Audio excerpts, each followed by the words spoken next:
Welcome everybody. Hello. We are getting ready to embark on a magical journey through the world of weather and emotions. Before we begin, let's share a shout out to all of you for being here with us today. Thank you so much for tuning in. Now, a couple of things to remember. You can use the chat to ask your questions or simply tell us where you're joining in from. We would love to hear from you. And don't forget, teachers, parents, guardians, friends, have your cameras ready because a little later we will be taking some selfies with our special guest to celebrate all of the learning and inspiration happening today. All right, without further ado, let the countdown begin.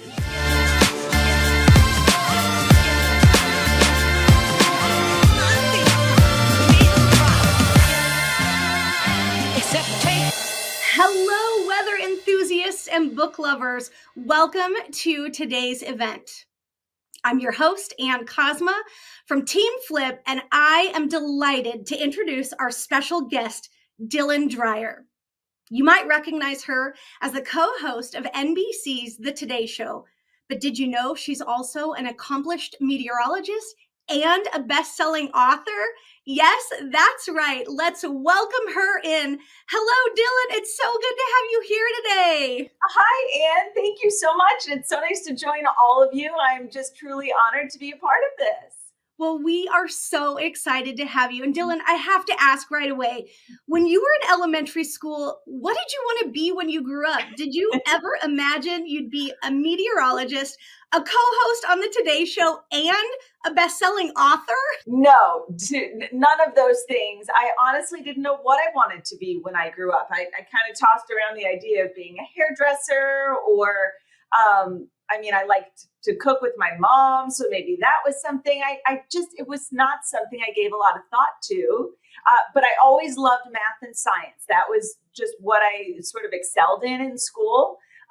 But it really wasn't until college that I realized how much math and science was involved in meteorology. And I've always loved the weather, but didn't realize it was something I could study in school. So it sort of just happened organically. It happened naturally. And I didn't plan for any of this. Oh my gosh, that's so cool. It's awesome to hear about your interests too, but you've achieved so much. And I'm so curious if you can tell us a little bit about what a meteorologist does, what inspired you to become one, and we'd love to hear about the path you took to get where you are today. Absolutely. I'm excited to share that.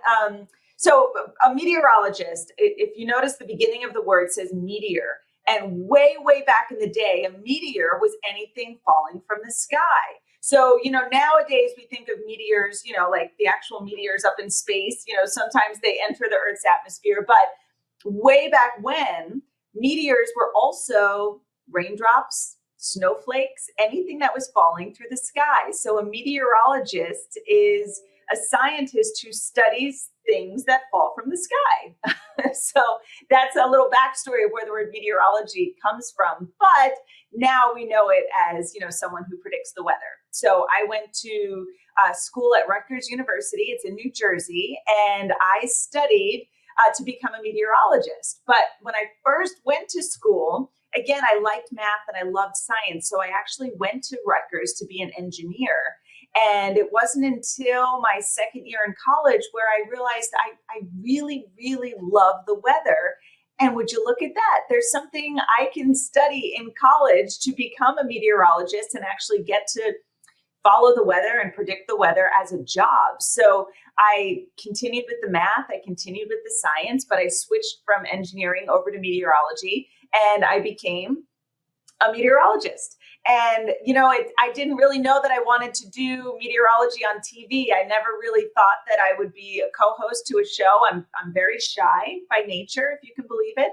And, I'm not very outspoken. So I never really thought that the Today Show or TV in general, but I did think I would do something more like the National Weather Service, or maybe I would do forensic meteorology where, lawyers use a meteorologist for, maybe there was a slip and fall on ice. Well, they would tap into a meteorologist to say, was it actually icy that day or was it too warm for ice? So I was kind of leaning in that direction. until I had an internship at WCBS in New York City. And I was taking the bus into New York City from New Jersey every day. And I was learning what it's like to work in a TV station. And it was then that I decided I really like the TV side of things. I think it's really cool to sit in front of a computer, make a forecast, make the graphics, and then go on TV and get to talk to everyone about it. So I left home right after college. I went to Erie, Pennsylvania, which is near Lake Erie, up near like Buffalo, New York. And then after Erie, Pennsylvania, I went to Providence, Rhode Island in New England. Then I went to Boston, Massachusetts. And then from Boston, there was an opportunity at the Today Show. And I said, well, let's give it a shot. Let's just try. And I've been at the Today Show now for 11 years. I started off as the weekend meteorologist at the Today Show and kind of co-hosting a little bit. But then there was one winter where there was something called the polar vortex. It was the coldest winter we've had in several years. And up in Minnesota and Wisconsin, it was just super, super cold. I mean, like 40 degrees below zero with the wind chill cold. So they send me out to go cover the cold weather and talk to people about just how cold it was. So it was that winter that I covered all kinds of snowstorms, all kinds of cold weather. That following summer, I covered all kinds of hurricanes and tornadoes. And I was out and about just covering all this weather.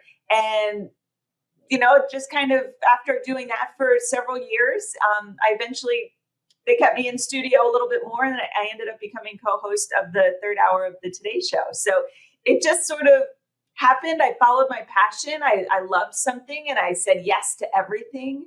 And whatever the Today Show asked me to do, I said yes. And I did it with a smile on my face. And then it just kind of, for lack of a better word, snowballed into the job I have today. So I'm really blessed and I'm really very fortunate and lucky. It's a lot of fun. Oh, I love hearing about your journey. That is so cool. And you mentioned saying yes to things, all of those experiences, but it's rooted in a love of math and science as well. I love that. Thank you so much for sharing. Now, of course, no doubt, as a meteorologist, you see all sorts of weather systems. And I have to ask, do you have a favorite type of weather or a favorite season, perhaps? Yeah. So it's interesting because I can't talk about my favorite type of weather without putting a little, asterisk or disclaimer. This is my favorite type of weather as a meteorologist, as someone who studies science and sees the true power of nature. So my favorite type of weather to study and to cover would be hurricanes. I also love being someone who can be on the front line of a hurricane to warn people about the dangers of a hurricane. There are different levels. There's the tropical storm, but then you have a category 1 hurricane, a category 2, 3, 4, 5. And the bigger the number, the stronger the storm. So the biggest storm I've ever been in was in Bermuda in a category 3 hurricane. And it was, from a meteorologist standpoint, it was truly incredible to see just how strong the winds can get, just how calm the eye of the storm can be with not like a single gust of wind, not a single breath of wind. It was just so calm. And then seeing the backside of the storm and how powerful it can be. I mean, you think about 130 mile per hour winds. And if you actually think about a car, when you're driving in a car with your parents, you typically go maybe 40 miles per hour, 50, maybe you get up to 60 or 70 miles per hour if you're on a highway. Now double that, 130 to 140 miles per hour. That's how strong these hurricanes can be, or the strongest storms I've been in. And it's truly incredible that something like that can happen naturally. That's not the type of weather I would like to stand out in all the time. I mean, I prefer summertime weather. And I truly love how cool thunderstorms are too. I just love when the sky gets really dark and the wind picks up and you hear the rumbles of thunder getting closer and closer and louder and louder.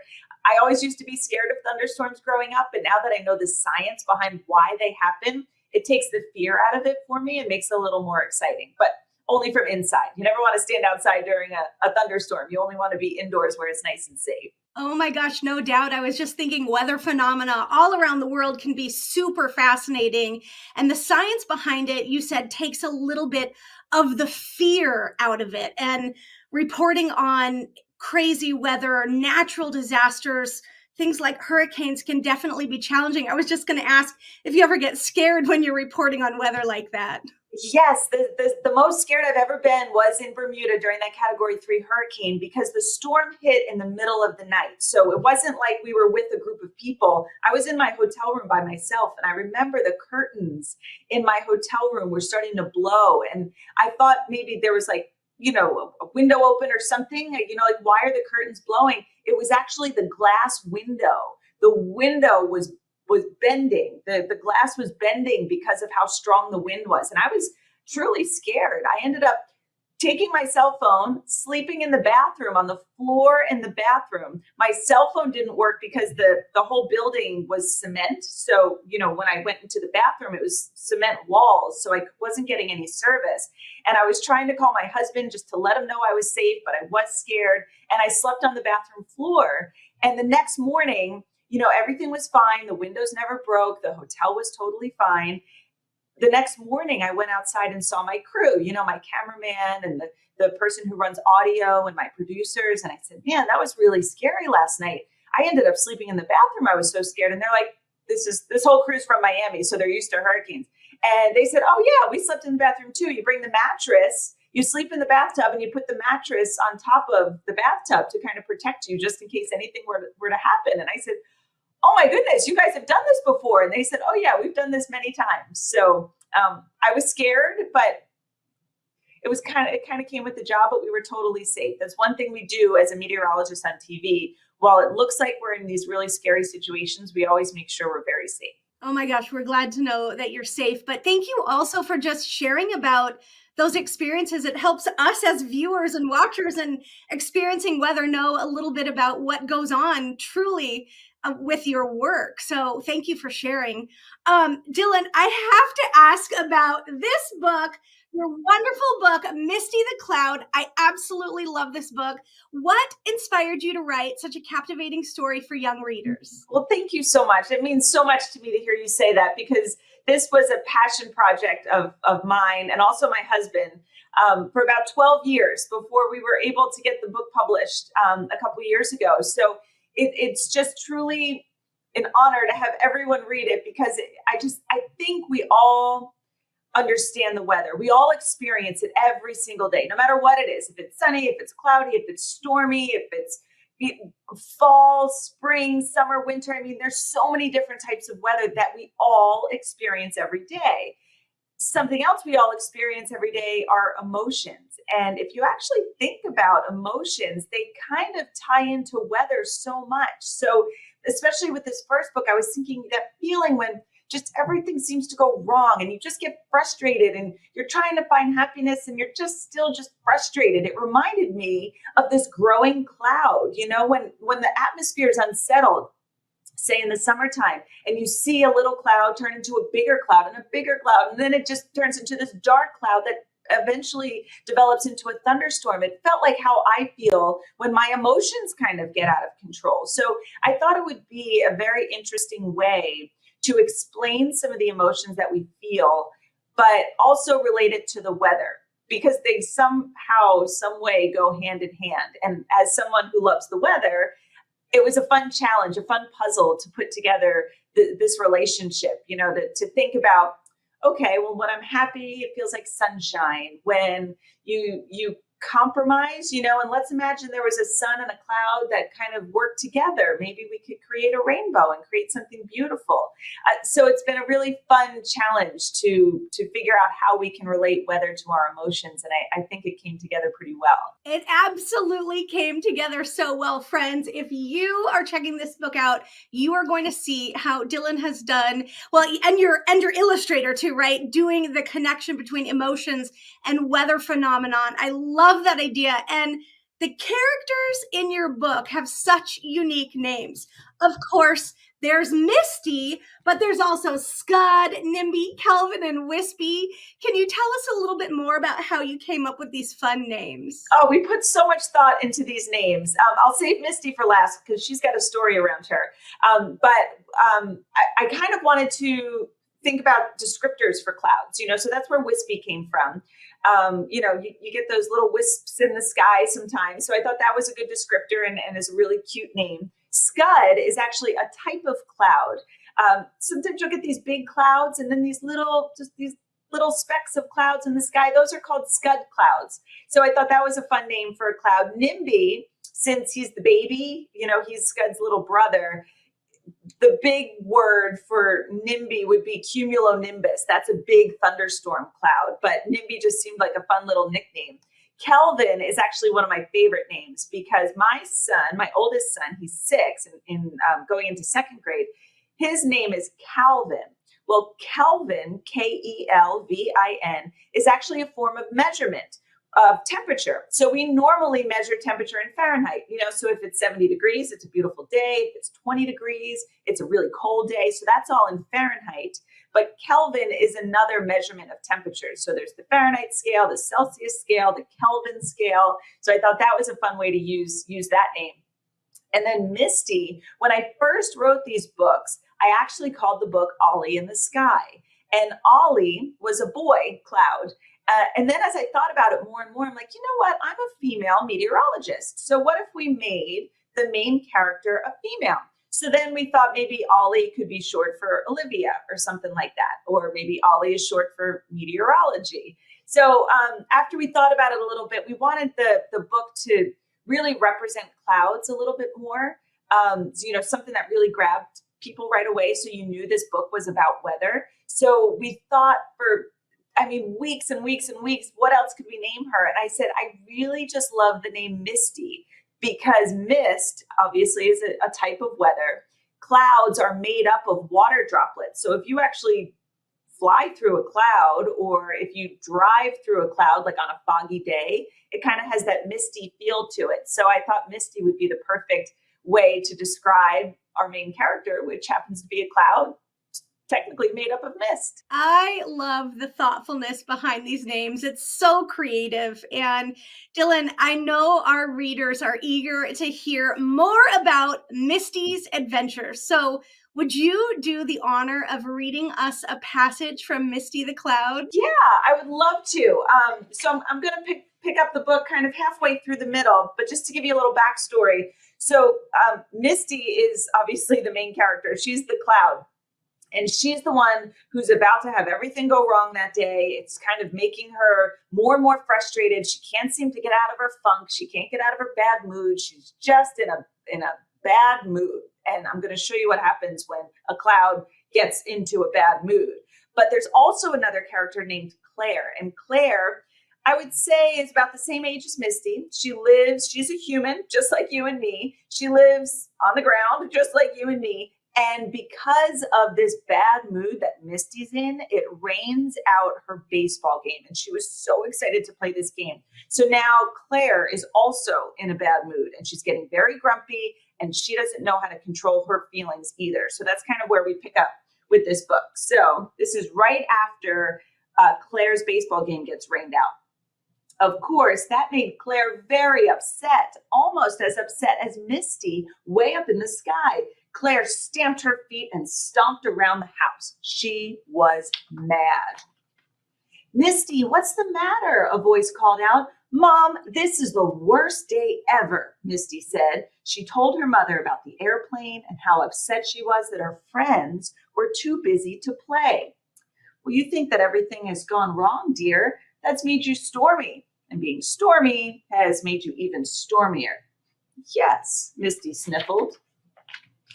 Remember, Misty, the more you grumble, the more you'll rumble. But the rhyme didn't lift Misty's spirits. I'm mad and upset, and I'm going to stay mad and upset, Misty thundered back. Forever? Her mother asked. Forever, Misty boomed. There's nothing that can cheer you today, Misty's mom wanted to know. Nothing. Not even those hot air balloons? Oh, wow, my favorite, Misty beamed. They're so beautiful, and they're coming this way. Misty was cheered by the balloons, and her stormy mood passed. She started shrinking until she looked like herself again. Even better, her friends floated over. Ooh, balloons, Wispy said. Balloons, Kelvin shouted. Balloons, said Scud as he joined his friends. Spoons, gurgled Nimby, not quite able to say balloons. Mom, look, Claire said, pointing skyward. That cloud looks happy again. No more gray sky, no more thunder, no more lightning. Could we go outside and practice? Already got my glove, her mother said. Not a storm cloud, as far as the eye can see, Claire exclaimed. I predict that the rest of the day will be great. And this time she was 100% right.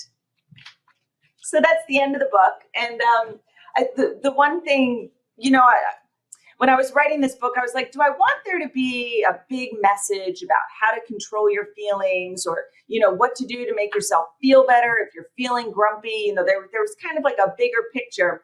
But since I have 3 little kids of my own, they're ages 6 and 3 and almost 2, I realized that sometimes there isn't a big conversation to be had when it comes to your emotions. Sometimes you're just grumpy, you feel grumpy, you stay grumpy, your brother or your sister is bothering you, you want to watch TV and your parents won't let you watch TV, and you're just sort of grumpy. So sometimes I have to tell my kids, if you look around this room, I really think there's something that might make you feel better. You might appreciate maybe that new toy you just got, or you might appreciate being able to just read a book, or, maybe since your brother's sitting right there, maybe you can appreciate just playing with your brother. So that's kind of what the hot air balloons represent. Just sometimes you need that little something to snap you out of your funk, to snap you out of that bad mood. And all it takes sometimes is just looking around and appreciate what you have. So that's kind of the message of the story. Oh my gosh, it's a beautiful message. And I have the biggest smile on my face getting to hear you read from this. I know folks out there listening in have enjoyed that so much. Thank you so much for sharing the read aloud. Now, everybody get ready, because we are about to have some extra fun with a weather-related activity that Dylan will be teaching us today. And you can try it at home or even do it later in class. Dylan, take it away.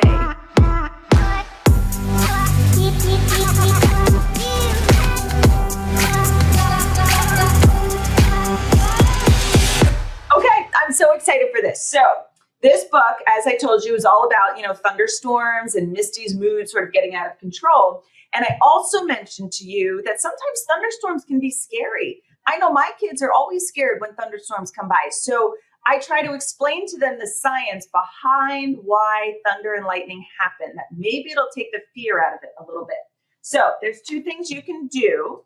You can either get, a paper bag, maybe like a nice thin little paper lunch bag. If you still use lunch bags anymore, everybody has like really cool lunch boxes now.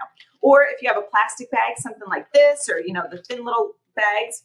We just need something that we can put some air in. If you have a balloon, you can use a balloon too. That works great. So here's what I want to explain. So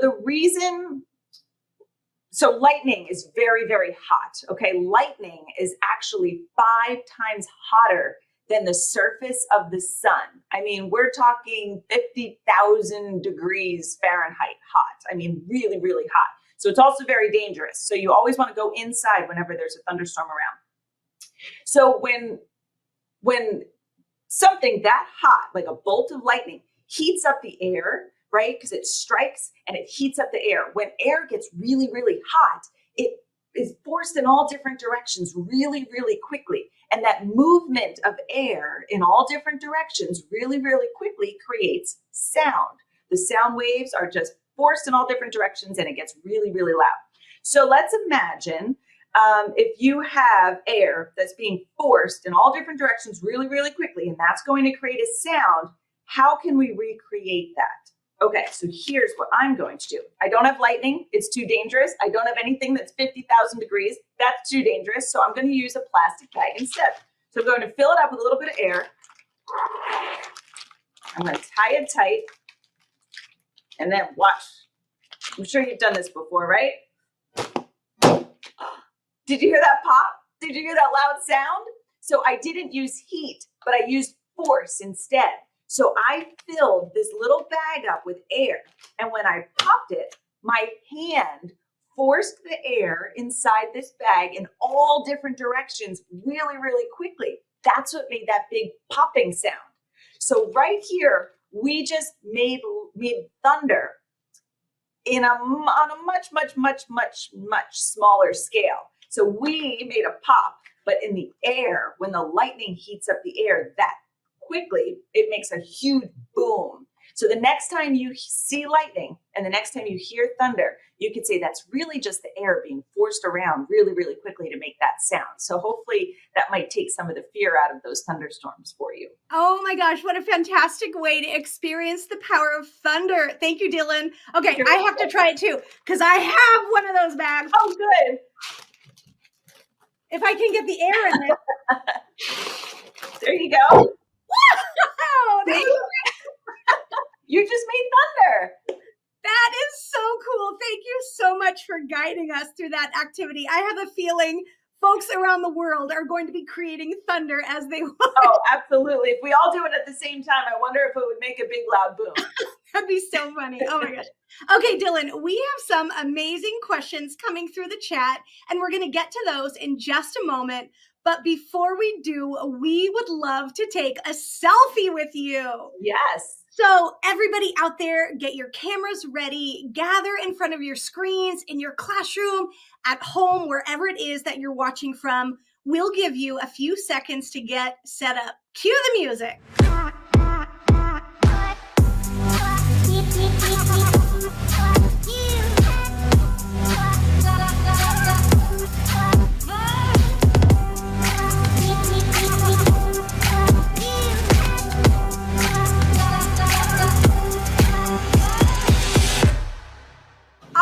Ready? Let's take some selfies. Dylan, would you do the honor and give us a countdown? All right, here we go. 3, 2, 1.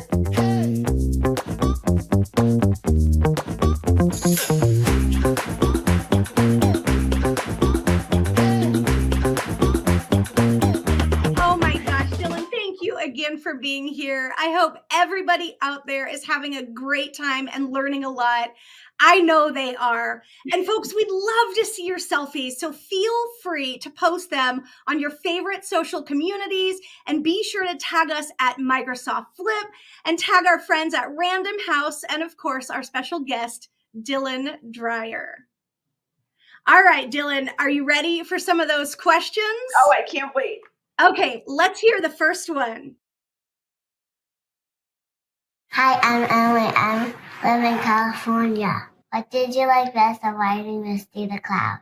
Well, I think my favorite part, I love this question, about writing Misty the Cloud was I started this whole idea before I had kids. And then this book came out after I had my oldest son, Calvin. So as I'm writing this book, I was able to include him a little bit more. You know, I was able to name one of the characters kind of after him with Kelvin. I was able to use his emotions and his personality a little bit more to kind of get the vibe of Claire and Misty and all her friends. And I think that's what made it so special. By the time this first book came out, I had a little boy who I could read this book to.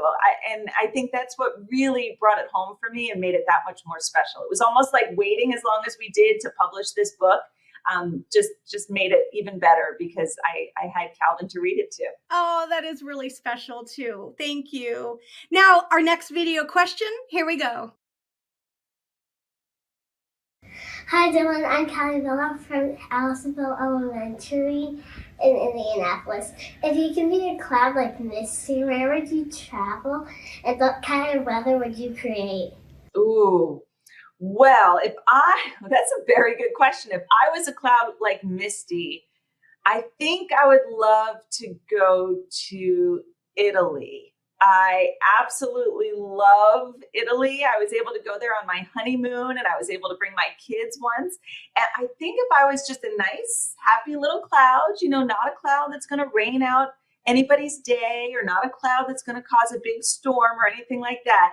If I was a cloud sitting above Italy, I feel like I would just smell all the delicious food that they eat over there. And it would just be, you know, so enjoyable, and the sun shining so I could hang out with my friend Ray, who's a sunbeam. And, you know, they also have Mount Etna over in Sicily, and Mount Etna produces these really crazy clouds and these crazy smoke clouds. And it would just be very fascinating to live in that part of the world for a while. Oh my gosh, I love imagining that. That's so awesome. Okay, we have one more video question for you, Dylan. Let's roll it. Hello, my name is Colton. I want to be a meteorologist like you when I grow up. Do you have any advice? Where can I start? Oh my goodness. Well, my biggest advice is if you love anything, no matter what it is, just follow your passion. Never think that any door will ever close for you because you can do absolutely anything you want to do. So if you like the weather, I went to school to become a meteorologist. I happen to really like math and science. So if you like math and science and you are interested in weather, I think, just going through school, it'll naturally be something that comes to you because you like those subjects. But if you like weather and you don't really like math or science, don't let that slow you down. You can learn what you need to learn and you can study for those classes. And then, to be honest, I don't use that much math and science anymore. Computers do so much of the computer modeling for us. Computers help us, figure out what we're going to say when it comes to the weather and looking and seeing what the forecast is actually going to be. We use the computer models. So I do have to study those computer models, but all the math and science that makes those computer models, I don't really have to work with that anymore. So my other thing is anything that you want to do, whether it's meteorology or something else, as you continue to go through school and you go through life, ask questions. Maybe you run into somebody who works at a TV station. Can you go visit them at the TV station one day? Come on down to the Today Show Plaza. Introduce yourself to me. I would love to, kind of talk to you in person and maybe I can give you a little tour of the Today Show. Or if you want to, I don't know, if you want to be a chef, maybe go in the kitchen with your mom or dad or your brother or your sister and maybe cook alongside them. I think anything you want to do, if you ever hear that somebody does something related to that, ask them questions and ask if you can watch what they're doing. I think that's the best way to learn is to see how someone else does it. I love that insight. Thank you. Now, I have to ask as we get ready to wrap up, do you have any final thoughts you'd like to share with the folks who are watching? I just truly want to say, Anne, thank you to you and thank you to everybody for just giving me a chance to talk about the weather. I feel as a meteorologist, I'm an expert when it comes to weather. And I feel like as a mom, I understand kids' emotions. I know what a lot of you are going through every day because I see it in my own home. And I love to talk to my kids and I love to explain things in a way that they can understand, which is why Misty first came around. How can I explain weather in a way kids can understand? Well, let's talk to them about the weather through their emotions. And so I just want to thank you for giving my book a chance, for reading it, for enjoying it. And, this is just really so special to get to talk to you guys in person. Well, Dylan, I just have to say thank you so much. And I'm hugging your book. I absolutely love it. It is such a delight. It's been such a pleasure having you here with us. And your book really, truly is a treasure that encourages folks to explore the wonders of weather with the power of emotions. So thank you again so much for being here with us today. Thank you so much. I wish I could see you guys all in person, but I can feel you. I can feel it in my heart. And I wish you guys the best school year, and to all the teachers out there, thank you for all that you do, and the librarians and everybody. Just thank you for helping our kids through everything. And to all the kids out there, keep reading and keep listening to your teachers. Oh, awesome. Thank you, Dylan. Well, there you have it, folks. We've had an absolutely delightful time today with the incredible Dylan Dreyer and her book, Misty the Cloud. And to all our young readers, make sure you add Misty the Cloud to your bookshelves. It is an absolute must read. I got this for my niece, Emery, and we read it over and over, and she absolutely loves it. Also, our friends at Random House have some fun activities that you can do with your students in class or at home. Check this link for some extra class time fun. And even though we're wrapping up for today, head to aka.ms/flip-events to find upcoming or on-demand events to share with your classroom. That's it for today, friends. Thank you all for joining us on this fantastic adventure with Dylan Dreyer and Misty the Cloud. Until next time, keep shining brightly like Misty and spreading joy wherever you go. Goodbye, everyone.